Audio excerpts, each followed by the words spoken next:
నేను మా కార్యకర్తలు మా నాయకులకు నేను చేసే విజ్ఞప్తి ఒకటే, మనము అందరం కూడా మన నాయకుడు కేసీఆర్ గారి నాయకత్వంలో ప్రజల ఆదరణ పొందడానికి, ప్రజల మన్నన పొందడానికి విశేషమైన కృషి చేస్తున్నారు. మీ అందరికీ నా శిరస్సు వంచి హృదయపూర్వకంగా ధన్యవాదాలు. ఎందుకంటే మీ కష్టం, మీ శ్రమ వల్లనే ఇంతదాకా వచ్చినాం. 39 సీట్లు వచ్చినాయంటే కూడా తప్పకుండా అందులో లక్షలాది మంది కార్యకర్తలు, ఎంతో మంది నాయకుల శ్రమ, మీ అందరి పోరాట ఫలితం.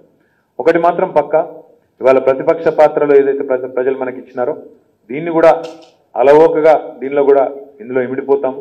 100% ప్రజల పక్షాన, ప్రజల గొంతుకై మరి రేపటి రోజున ప్రభుత్వం నడిపే వాళ్ళందరినీ కూడా మరి వారిచ్చిన వాగ్దానాలు కానీ ఇంకోటి కానీ వాటన్నిటి విషయంలో ప్రజల పక్షాన ఉంటాము.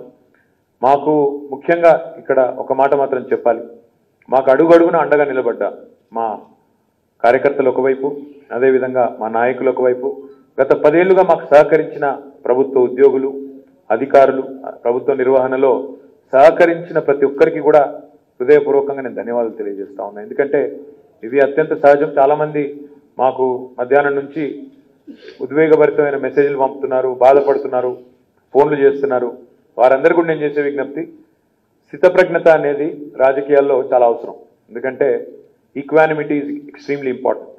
గెలుపునైనా ఓటమినైనా ఒకటే రకంగా తీసుకోగలిగే ధీరోదాత్తత మా నాయకుడు, మా కేసీఆర్ గారు మాకు నేర్పించారు. డెఫినెట్గా కొంత బాధ ఉంటుంది, కానీ ఆ బాధను దిగమింగి మళ్ళీ గోడకు కొట్టిన బంతి ఎట్లయితే మళ్ళీ తిరిగి అంతే వేగంగా వెనుకకు వస్తుందో అంతే వేగంగా తప్పకుండా ప్రజల మన్నన తిరిగి పొందే విధంగా పనిచేద్దాం.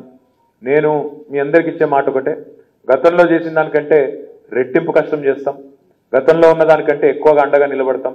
ఎవ్వరు కూడా నిరాశకు లోను కావాల్సిన అవసరం లేదు, ఎవరు కూడా బాధపడవలసిన అవసరం అంతకంటే లేదు. ఇవన్నీ రాజకీయాల్లో, జీవితంలో చాలా చాలా కామన్గా సర్వసాధారణంగా జరిగేది.